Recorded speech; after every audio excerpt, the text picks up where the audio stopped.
This is KHQA Sports.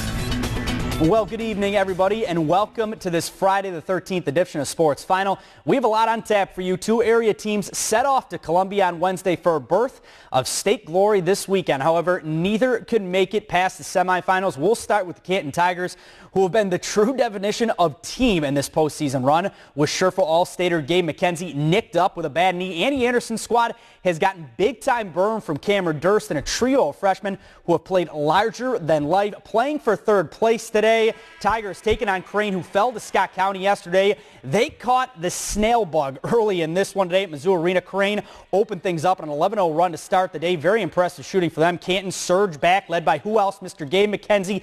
Gabe Cutter through three defenders to lay it in for the deuce. Le'Veon Wilson, the frosh, he put in some big-time minutes today off the pine. He's going to get this jumper to go from 14 feet away. Defense stingy from there. Gabe being Gabe. No mas in the lane. Canton back in transition. Wilson pushing it. He's going to find Coy Smith, the freshman. He's going to put that one in off the glass. Tigers get it as close to 2, down 16-14. However, Canton, they be down 9 to open the second half. Logan Brown had some brilliant flashes, I should say, today. The junior will be back next season. Tough lane for him. Thirsty, Dursty, Cameron Durst filling it up off the steal. After that, he'll be making Columbia his home for the next 4 years at Columbia College on the pits. The Tigers just didn't have enough in the tank today as they end up losing to Crane 63-4. McKenzie and Durst fittingly holding the hardware afterwards. Andy Anderson and company still very proud of their season and nabbing fourth place.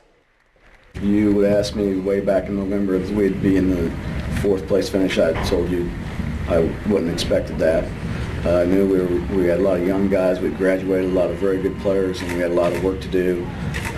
I knew we'd be good at the end of the year, but I didn't know how good. But I think a lot of those things was attributed to these two guys on my side, bringing those guys along and kind of carrying us through some tough times early in the year to get us through the rough waters and keep trusting those younger guys where they got better and better throughout the year, and that's what gave us this chance and this opportunity, these guys sitting on my side.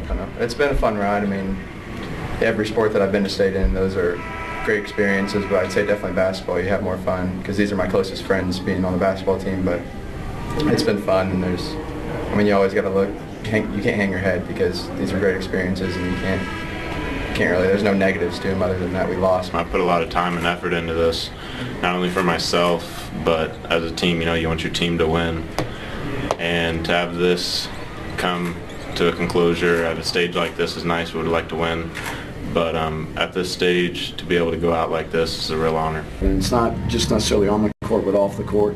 The school, the role model, they do it at school.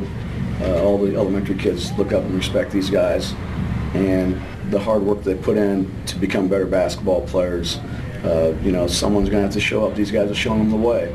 And someone that's going to come back next year, some of those guys are going to have to step up and take that workload on, and hopefully that'll get done. Other game today, Class 2 girls, fourth place on the line. Clopton, Lauren, Loggeman, and crew trying to avenge that 50-point loss yesterday. They'd be taking on Cairo, I should say, in this one. They'd be off to the quick start for Bob Roberts' crew. Monica Tracy, she's going to hit the modified sky hook as she drives the lane right here. How about the left-handed? Nice stuff from her. Sabrina Stewart's going to end Clopton's 24-hour scoring drought, though, with this long three. Marley Wilker, she's going to answer back with a conventional three-point play. Bucket and one for her. Bearcats by 6 early. Hawks going to scrape back. Emily Bruni, she's going to cut the defense right here. How about the two-handed floater? She gets to go. Ashton Loggeman, the sensational sophomore. She's going to follow her own miss right here. Get the rebound and the putback. Nice stuff from her. Lauren Loggeman had a day as well as Clopton. School makes a 20-5 run in the fourth quarter, and they get it done to take third place on the day over Cairo. Final score into this one, 54-41. Other hardwood scores to get to today. Quincy Homeschool gets the dub in their final game of the season over Wright County. The Saints finished their year with 34 wins, tying the team record as they finished with the highest national ranking in program history. So our congrats to them. And then we have also more news and notes from the day. Scotland County's a bodyguard on the line. Landon Swergeon signs his national letter of intent to play football at William Penn. A very nice get for them. Our best wishes for him at the next level. Well, as we reported to you this week, former Quincy Notre Dame standout Jack Cornell has joined the QU football coaching staff as an assistant offensive line coach. The two-time All-Stater played 5 seasons at the University of Illinois before spending time in the NFL with Baltimore and Oakland, most notably winning a Super Bowl ring. ring with the Ravens. With the Hawks' recent stellar recruiting class and upcoming renovations, Cornell is more than ready to jump on board. I really respect what Coach Padgett and his staff has, been able to do in a short amount of time, and being back, wanting to pursue a career in coaching, it seems like an obvious choice to jump on with the hot team right now, and this is certainly what this football team at Quincy University is. When you can recruit with, knowing that there's going to be a new facility, there's going to be a brand new upgrades to the stadiums, this $4 million project that's coming. I mean, it's again, as a football guy growing up in this town, I can appreciate that, but as putting myself in a recruit's shoes, seeing that was something we had to sell hard, and that was something that I took initiative, of course, to sell and try to push on these kids to say, hey, this isn't something that's been around here, but now it's coming, and that's really what showed me it's time to get on board this train, because it's rolling out.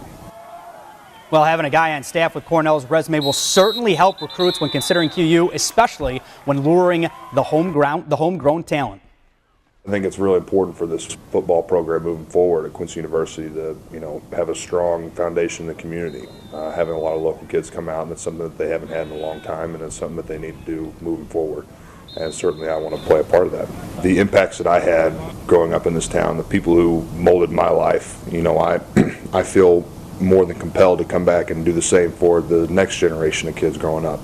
And really I think it's just the sense of community that everybody has here, and the tight-knit, close bonds that people create. Cornell's Illini buddy Luke Guthrie in action today during the second round of the Valspar Championship. Guthrie finished 3 under yesterday, but has a little trouble today, firing a 2 over 73. He's 1 under for the tournament and sitting tied for 27th overall. MLB News, Virginia, Illinois native Eric Jokic put in 3 innings for the Cubbies against the Athletics tonight. Jokic, final line, 0 hits, 0 earned runs, 1 walk, and most impressively, 3 strikeouts. Not a bad day at the office. Speaking of the office, Chris Dewar's back tomorrow with overtime. Have a great day, everybody, and night.